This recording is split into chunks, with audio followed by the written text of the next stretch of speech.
আমরা মোমেন নাকি মোমেন থেকে খারিজ? আমরা তো মোমেন। হতে পারে যে সেই মানের মোমেন না যেমন ছিলেন শাহজালাল রহমাতুল্লাহ আলাইহি। গৌর গোবিন্দের সাথে যুদ্ধ শেষে রওনা করলেন সিলেট শহরে। সামনে পড়ে গেল সুরমা নদী। পার হওয়ার জন্য কোনো জাহাজ নাই, নৌকা নাই, কি করে ওপার যাই?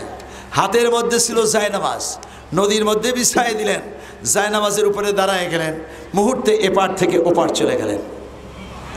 তিনিও মোমেন, আমরাও মোমেন। চলুন তো আমরা যে কর্ণফুলী নদীর মধ্যে জায়নামাজটা বিছাই, তার উপরে দাঁড়াই, এপার থেকে ওপার যাওয়া যাবে তো? জায়নামাজ ডুবার আগে আমরা ডুববো, ঠিক কিনা বলেন? তো মোমেনে মোমেনে পার্থক্য আছে কি নাই? সুফি বাহাউদ্দিন রহমাতুল্লাহ আলাইহি মক্কা শরীফ থেকে ইবাদত করে রাসূল সাল্লাল্লাহু আলাইহি ওয়াসাল্লামের রওজা শরীফ জিয়ারত করে রওনা করলেন বাংলাদেশে কালেমার ঝান্ডা উঁচু করার জন্য। সামনে পড়ে গেল লোহিত সাগর। পার হওয়ার জন্য জাহাজ নাই, স্টিমার নাই, সিবোট নাই, কি করে ওপার যাই? লোটার মধ্যে ছিল একটু পানি। ওযু করলেন, 2 রাকাত নফল নামাজ পড়লেন, ডানে বামে সালাম ফিরালেন। মুহূর্তেই বিশাল বড় একটা বাঘ এসে সুফি সাহেবকে সালাম জানালো। সুফি সাহেব একটু ভয় পেয়েছিলেন। আওয়াজ আসলো, লা তাখাফ ইন্নাল্লাহা মা'ak, নো অ্যাফ্রেড, ওয়াল মাইতি আল্লাহ উইথ ইউ, চিন্তা করো না, ভয় পেও না, আল্লাহ তোমার সাথে আছেন।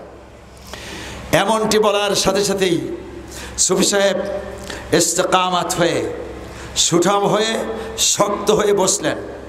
বাঘ শুয়ে পড়ল। সুফি সাহেবকে মুখের ইশারায় বলল, আমার পিঠের মধ্যে বসে পড়ুন। পিঠের মধ্যে বসে পড়লেন।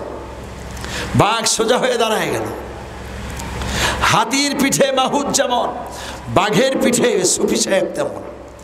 হাতি হাঁটে মাটির উপর দিয়ে, রাস্তা দিয়ে, আর বাঘ সুফি সাহেবকে নিয়ে হাঁটা শুরু করে দিল লোহিত সাগরের পানির উপর দিয়ে। সাগর পার হয়ে গেল।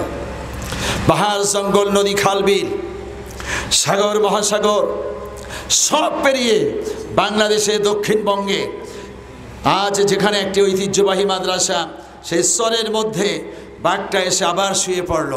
সুফি সাহেবকে বলল, আপনি আস্তে করে নেমে পড়ুন। সুফি সাহেব নেমে পড়লেন। মানুষের মতো করে সালাম জানিয়ে বাঘ আসলো যেই দিক থেকে, আবার চলে গেল সেই দিকে। তিনিও বাঘের পিঠে চড়ে অনেক দূর থেকে আসলেন। আমরাও চলুন তো, এই যে সুনতি, বন্য প্রাণীর অভয় অরণ্য, তার মানে এখানে ভিতরে বাঘ আছে, ভিতরে চলুন, বাঘের পিঠে যাই একটু বসি, আর রাজাখালী কামেল মাদ্রাসা একটু নামাই দিয়ে আসো। বসা যাবে তো? বসা লাগবে না। যদি আপনার ব্যাপারটিতে বাঘ টের পায়, একটা থাপ্পড় দিবে, জায়গায় শেষ হয়ে যাবে, ঠিক কিনা বলেন? তার মানে হলো তিনিও মোমেন, আমরাও মোমেন। মোমেনে মোমেনে পার্থক্য আছে কি নাই?